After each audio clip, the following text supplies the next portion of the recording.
Hello guys, it's Mike Grimes from Punch the Mike Podcast, and today I have two guests on, and it's been a while since I've done this, but we're going to be talking about Conor McGregor versus Dustin Poirier, so here we go. I'm Nima, aka Kitchen Table. Hippity hoppitous, we got me, the Optimus. Alright, so first off, the press conference was today, or yesterday by the time this is edited and posted, but Dustin just didn't look like he wanted to be in there. Yeah, it looked like the pressure was getting to him. I didn't when he was answering questions, he was just looking down, like he looked and sounded sad. Yeah. That kind of worries me. Like for the fight, I'm not sure how his morale is gonna be. Yeah, I think it's definitely getting to him that Conor KO'd him inside 90 seconds. And that may be affecting how he's fighting now, or how he's preparing now. There's a lot of pressure on him because if he loses this, all the Conor fans are gonna go in his DMs and whatever. And he probably feels like this is his biggest fight of his career, which it is. So he really feels if he loses this, it's gonna take him a while. Although I don't think it will. But he's still up there with the top lightweights, even if he loses. Yeah, he's still elite. You can't say he's not. And he at one point he said not to scratch each other's backs, but Conor's Foundation is donating to my charity. No, not to massage each other's backs. Not to massage each other's backs, but Conor's donating to my charity. But I think he was trying to be serious, but he just looked really about to cry. Yeah. So I wasn't sure what was going on with that. Yeah, I think he wanted the Conor that would trash talk because he looked like he wanted to get something out of him, or he was just feeling the moment. Like if Conor was trash talking, I feel like he would have amped himself up more, but he just looked like he was about to cry the entire time. It was really weird to see. We've seen him anxious like that, I think, only with the Khabib fight as well. I think, did they have a press conference with that? I think they had. At least one. Yeah, but anyway, the lead up to that fight, he seemed like he didn't want to be in there, especially when he got in there later in the rounds. Obviously, in a fight, when you get hurt, you start to not want to be in there. But in the first Conor fight, he really wanted to take Conor's head off. Like, he was talking constantly, talking mad shit, saying, "You ain't shit, boy," all this, all that. And this time, he was just quiet and didn't have anything to say, as if, he's just the kid that got bullied, and he's holding a grudge still. You know? Even though they became friends. Or maybe he's more mature because it's it not was like he attacked Conor. Yeah. Oh, one more thing. In every interview that isn't with Conor, not the press conference, every interview, he's so confident. He's so talking about how he's going to finish Conor. The second he stepped on that stage, he looked like he was about to cry. That is true. It was very weird to see. And Conor was scary as well. He wasn't his typical making memes self at press conferences. He was cool, calm, and collected. Yeah, he was like how he was with Cerrone, except less humble, I'd say, because he was also... Or no, even more humble. More humble. He literally said he can do... he doesn't... he wants to do this even though he doesn't have to, because he likes the competitive fire in it. Yeah, and he called out everybody on stage in a respectful manner. He said he'd clean out the lightweight division. He said that he'd see fights with each one of the fighters on the stage. Even Michael Chandler, who has no name to himself in the UFC. Sure, he's a Bellator champion, but he's done nothing in the UFC. And for Conor to say, yeah, I'll fight him, that's crazy, because Conor is a guy who formerly would only fight the big names after he got the division, after he cleaned out the featherweight division. So yeah, you guys want to go through between the first and second fight? Yeah. How each of them changed? Since the first fight, Dustin moved up to lightweight. His fight with Conor was the last fight at lightweight. And since then, wasn't it his only two losses were Michael Johnson and Khabib? Yeah. Okay, so since then, he's only lost twice. Conor has lost twice since the first fight as well. He fought in featherweight a bit more. He fought... was it Dennis Siver? Then Mendez. Then Jose Aldo. We all know the Aldo memes. Yeah. Everyone should know that. He KO'd Aldo inside 13 seconds. He made it look easy. Then he moved up. He was going to fight Rafael dos Anjos, but Rafael dos Anjos pulled out because of an injury. So he fought Nate Diaz. Nate Diaz butchered Conor. Conor was beating him the first round. Diaz came back like usual fashion, killed Conor. And then Conor's game plan in that first fight was a little not too smart. He was looking for the KO like too much. He was too into it. He was headhunting a Diaz brother. Yeah. You never do that. Yeah, exactly. And then the second fight, the fight right after that, the rematch, Conor was more calm, collected, picked his shots. And he had a second win. Yeah, and he had a second win, which was good for Conor. But he won that fight, and then since then he then fought Eddie Alvarez, put on a masterpiece against Eddie Alvarez. Then he took 2 years away, came back against Khabib in one of arguably the worst states Conor has been in, mentally and physically. And he still took a round off Khabib, the only man to ever do so. Yeah, which besides Gaethje, because they gave a round to Gaethje. They did. Yeah, they gave a round to That's Gaethje. right, they gave round 1 to Gaethje. So that was pretty impressive by Conor, even though arguably people can say Khabib let him take that round.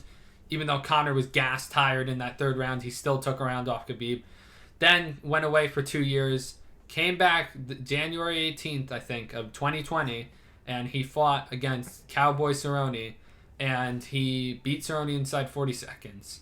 But arguably, coming from that first fight of both men, Dustin and Conor, I gotta say Dustin has the better resume. But Conor has done more in the sense of becoming a champion, fighting an elite guy in Khabib Nurmagomedov.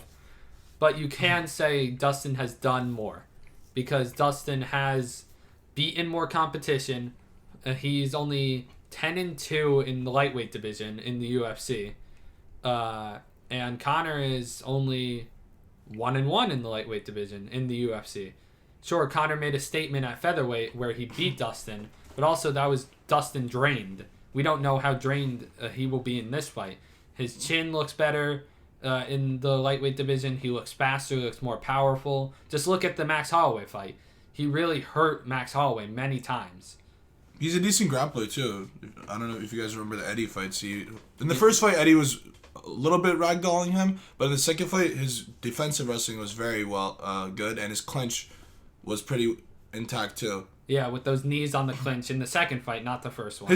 Let me run down. So Dustin's last 7 fights. So the no contest to Eddie Alvarez, Anthony Pettis, former lightweight champion, Justin Gaethje, former interim champion, Eddie Alvarez, former lightweight champion, Max Holloway, one of the featherweight goats, featherweight champion, Khabib, one of the all-time greats. He lost to Khabib. All those other fights, he won. He beat Pettis, Gaethje, Alvarez, and Holloway back to back to back to back. Lost to Khabib. Then beat Hooker in the fight of the year, where Hooker, if you guys remember, actually hurt him in the second round. Yeah, I was about to bring that up, actually. Hooker, if the round kept on going, Hooker most likely was going to get a finish. Poirier was just not in it in that round. But Dustin came back and won the last 3, which is what a champion does. Exactly. He's championship material. He's a former interim champion. But you could say that the big moments get to him too much. Definitely like the Khabib fight and the Conor fight, the first one. And possibly this next one with Conor. The moment could be getting to him. I think regardless, again, Dustin's still top 3 lightweight. Yeah, I agree. If he wins, I mean, obviously, either guy can win. If Dustin wins, wow, like that, he will be in stardom. Yeah. I don't know. Something's just telling me that like Conor's gonna win this. I think it's a tough call to make because I think Dustin has made the appropriate adjustments to beat him this time, but we've seen Poirier get hurt by many people in the past ever since that Conor fight. He was hurt by Gaethje. He was hurt by Holloway even. He was hurt by Alvarez. He was hurt by Hooker. And he was KO'd by Michael Johnson. So you can't really say that he has gotten a better chin. You could say he's gotten better at masking it and hiding the way he gets hurt. But he's been hurt a lot. Yeah. But his better chin isn't durability. Yeah. I think he's got a better heart now. I think chin means 2 things, right? Because if you have an iron chin, it means you never get knocked down or anything. But if you just have a good chin, it means like you can recover from getting clipped, from getting rocked. Yeah, like an example of an iron chin is like somebody like John Lineker. He broke his jaw in the Dillashaw fight, didn't show it at all, was still fighting. Max Holloway, iron chin, 28 fights, never been knocked down. Like exactly. I was saying something of a more hardcore fan would know. More casual fans would know of the Max Holloway iron chin. And then somebody with a good chin is Nate Diaz. Only been KO'd once. It was a TKO against Josh Thompson, who our boy Tony Ferguson butchered. But besides that, shout out to El Cucuy. Yeah. Hopefully he bounces back from those 2 losses. Or 3, counting the cable. He's going to block us now. Yeah. How about you know it? How about you, Optimus? Well, for Dustin and Conor, like, yeah, Dustin, I'd say he has a more impressive resume because he's been more active than Conor since their fight. I'm just worried about what's going to happen when he steps into the octagon because as we saw, like, Gaethje and Khabib, right? Gaethje's last performance before that with Tony, he demolished Tony when Tony was doing the demolishing himself. I'm just worried that Justin might have the same problem where he's like got a good resume backing him up, but when he goes into the cage, either like he's not mentally there or something like he didn't have a good camp, and like Conor's just gonna take advantage of it and just destroy him. Or just anxious and you breathe your... Justin Gaethje breathed himself out, if that makes sense. He got out of breath in the first 3 minutes because he was so nervous. Yeah. Anyone would be. He felt the pressure. You're facing a Dagestani monster. And you're being told that you're the key to beating him. That will definitely mentally break someone. And that's the factor of unpredictability in MMA. Like, Matt Serra and GSP. That fight, no one thought Matt Serra was going to beat GSP. And if you ever say you do, you're a liar. You're a liar. Doesn't matter how good someone's resume is, anything can happen once you get on that octagon, and that's a fact. Yeah. And a fight's never over till it's over. Why don't you ask Jarhinzio Rosenstruck, who lost 24 minutes and 55 seconds of a fight, and then said, "Hey, Overeem, have a lip." Yeah. That was insane. What, like 4 seconds left? Yeah.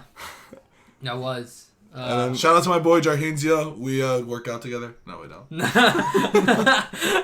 But back to what we were saying, Conor, he never looks like he doesn't want to be in there or he's underprepared. Even in his losses, he's been prepared. Nate, he looked like he didn't want to be in there the first time. When Nate hit him? Yeah, when he hit that 1-2. But I'm saying, like, Conor has never gone in the cage in the night expecting to be beaten. He's always very confident in himself. Like, the second he steps in the cage, you see it in his eyes. He's going for the KO. Dustin and Gaethje, when they stepped in the cage against Khabib, it looked like all hell had broken loose, like, in their eyes. They didn't look like they wanted to be in there. They just looked mentally broken. Dustin was in there, but once Khabib got out of the guillotine, you can see in his face, all of it was gone. But yeah. Before that, I think he was doing okay. I think so, but I think the pressure also was getting to him. Yeah. Well, actually, at the end of round 2, he like looked up at the clock, and it was almost like when Khabib was fighting Edson, if hardcore fans watch that fight. Yeah. Edson Barboza looked like soulless. Like, he was like staring, asking for help. Yeah. The only person I'd say was in the Khabib fight the entire time and didn't really look soulless was 1, Ali Quinta, and 2, Michael Johnson. Michael Johnson was literally talking to Khabib while he was getting pounded. To this day, I don't think Johnson hurt Khabib. I think it's a little over exaggerated. I keep watching that clip. It's just Khabib taking like a half step. Well, also Poirier did the same thing, the exact same combination on Khabib, and Khabib did the back step. Yeah, I think it's just a defense tactic. It's there. I don't think you hurt him. Although Michael Johnson looked pretty good in that fight. No, yeah, it's just the crowd like seeing them throw punches and just cheering, kind of like Santos and Jones. It's got to be weird. Don't get me started on that. Oh, Santos and Jones. Yeah, the crowd going wild after blocked combinations or combinations that missed. That was a 49-46, 48-47 Jones. Easy. But anyway. Yeah. Should we get to the co-main? Oh, yeah. We'll talk about the co-main then and how it could affect the main event with who's going to fight. Michael Chandler, decorated Bellator champion. Definitely going to be a powerhouse that can really rock this division if he can keep his cardio up. Because sometimes one of his issues is cardio, just like the rest of them. But then Dan Hooker, the Hangman, he has been on a tear besides losing closely to Poirier and also that loss to Edson Barboza. Oh my, Edson was masterful in that though. Yeah, Edson really did murder the man. But Hangman has been very good recently. He's beaten a lot of good guys in his run. He's beaten Gilbert Burns. Gilbert Burns? Yes. He slaughtered Gilbert Burns. He knocked out Vic. He knocked out Miller with a knee. Yeah. He knocked out Ross Pearson. Ross Pearson with a knee, yeah. He was very famous for that for a while. Like, they were making a bunch of that was on the memes of same it. card as Yair and BJ Penn, I think. Yes. And he beat... the war with Felder. War with Felder with his jaw broken. Felder. With his jaw broken, he still fought and still won that fight. Felder's also a beast. Yeah, Felder. If he had more preparation for that fight with RDA, it could have gone better for Felder. RDA is a great pressure fighter. No, he's not. Yeah. When he's not getting pressured, then he's great. Pressure. Yeah. But, speaking of RDA, what if he actually becomes a top contender? He could if he's fighting Nate, which I think he might. Okay, because Gaethje's probably gonna fight Oliveira. For you guys wondering, think about it. Let's go to the top Chandler 5 guys. Chandler and Hooker. I would. Well, should we talk about who we think? I honestly think Hooker is gonna win, but I see Chandler winning. If he can start wrestling Hooker, Chandler's gonna win because he's a very powerful guy. He's very powerful, and if he can clip Hooker clean, I think that broken jaw will break again. I feel like it's similar to Ben Askren. I think Chandler might win his debut just because the most pressure is on your debut fight. Yeah. So I see him winning his debut. But I think he might do better in the division than Askren because Askren had no striking, while Chandler has striking. So arguably, Chandler can easily win this fight off of statistics and the way he fights because he's a wrestler with good striking and powerful striking. But Dan Hooker is made to stop wrestlers. Like, that's his whole game plan. Like, you've seen wrestlers go at him. He knees them in the face. He also trains with Israel Adesanya, who's also a really good guy at stopping wrestlers. And Volkanovski is a very underrated wrestler. He was wrestling Mendez the entire time, so he trains with him, too. Yeah, I would say Hooker. He also managed to get Max Holloway on the floor, Volkanovski. And Max Holloway has some of the best wrestling defense I've seen in the featherweight division or in UFC history. What do you guys think? Yeah, his takedown defense rate isn't like more than 95%. Yeah. I'm gonna say it's a pick and fight for me, but I'll lean towards Hooker. Yeah, I think it might be Chandler's time, but I want to say Hooker, but I think I'm gonna go with Hooker. What about you? Yeah, if Chandler wins, that's gonna be jaw dropping. Like, that's gonna be a really good debut into the UFC. But I want Hooker to win. I like his style. I think Chandler might win too. My heart says Hooker, but my brain's saying Chandler. Yeah, same here. So I don't know. I'm gonna have faith in my boy Hooker.